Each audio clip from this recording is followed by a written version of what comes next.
We finally got what we were waiting for. A story trailer for God of War Ragnarok has been shown in the PlayStation State of Play. So let's dive right into the trailer. First off, we see Atreus touching one of the trees, giving a similar effect which Faye had left behind for us in the first game. Maybe Atreus is receiving a secret message or some sort of guidance from Faye as well. The next scene shows Kratos dropping both of his weapons, but one important detail to note over here is that Kratos' arms are completely open. He has none of the armor on him.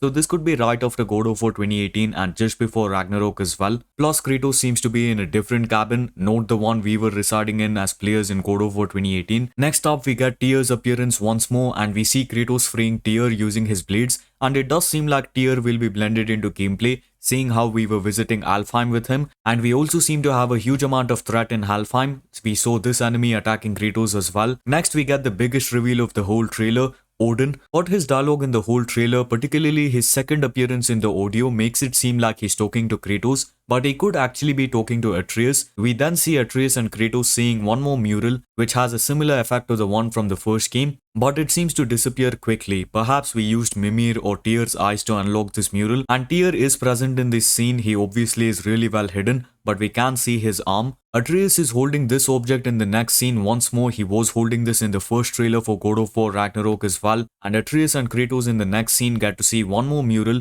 perhaps foreshadowing the future. Maybe it's a sort of flowchart for time travel. We then see Freya appear again. She removes Atreus' mistletoe in this particular scene using her sword. I'm not really sure as to why she does this, considering Baldur is not going to return obviously, unless he actually has returned and Kratos and Atreus were planning to kill him, but Freya came in to stop them. Or perhaps Freya just wants to remove the mistletoe, considering it's that one object which killed her son. Okay, now coming to a big scene, there are a lot of details in this whole environment which is nailed to perfection. The surroundings in this particular scene could be the Ginanga Gap, which is a void in Norse mythology in which the world was created. Perhaps Kratos and Atreus have traveled back in time to the point where Ymir, the giant, was formed due to this Ginanga Gap, and this travel would obviously be in order to meet Ymir and perhaps warn him or wait out till the giants are ready for battle.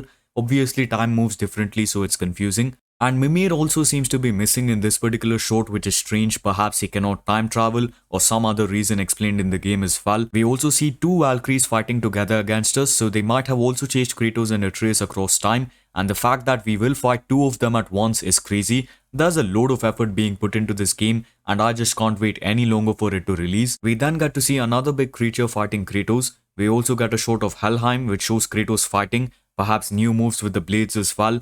We get to see a new shield being used by Kratos, and there is one more type of enemy attacking Kratos. Now the interesting thing over here is that Kratos and Atreus seem to be flying, seeing the opening of the environment outside. We also get a shot of a brand new enemy type whose design is very well done. This enemy does look strong and really intimidating as well, but this could actually be Vanaheim considering the greenery and just the way it's designed. During all of this we get the second appearance of Odin, but it's only in the audio. We get a dialogue of Odin, but this is the same point I mentioned earlier about Odin talking to Atreus and not to Kratos. We then see a new move in Ragnarok where Kratos uses one of his blades to swing and his axe is in the other hand, with which he slams onto the enemy. Now this whole set piece is done so fluidly and everything just clicks perfectly. Next up we get a sort of executing animation for the Draki. It also appeared in the first trailer for Ragnarok, and in this particular scene the camera seems to be tilting more towards Atreus. Perhaps it's a hint that Atreus might be playable for a small amount of time as well. Kratos also shows a new move, picking up a boulder and charging it with the Blades of Chaos, which is then thrown onto an enemy. Everything just works so fluidly throughout the trailer. There is also another enemy shown from Muspelheim. It is really hard to say who this could be. We then see a shot of Kratos running past a load of enemies carrying someone on his shoulder. Now a lot of people thought it was Tyr, but it's not him since Tyr is extremely tall, and it doesn't seem to be Angry Border as well, mainly due to the difference in hair. So who could this be? It could be Freyr, and it does seem to be Alfheim, perhaps a hidden area, and I see this due to the amount of elves who came after Kratos in this scene. We also get a shot of Atreus shooting his arrow at the sun, which makes it seem like they are starting Ragnarok, or perhaps reversing it as well. I'm not really sure. This is mainly due to the fact that the games don't follow everything accurately. Obviously there are a lot of twists in between. We also get to see Kratos approaching the light of Alfheim, which is interesting considering that we saw the end goal of the first game, which was to get to Jotunheim during our visit to the light. So Kratos once again wants to go into the light with the intent of either meeting Faye for guidance or to see what path they are on as well. We then got to see another aquatic creature. Again, design wise, it's perfect, but I'm not really sure what it could be. We also get this massive jelly which appears in the trailer. I have no idea who it is, definitely have a load of research to do. The next shot shows Kratos and Tyr joining hands.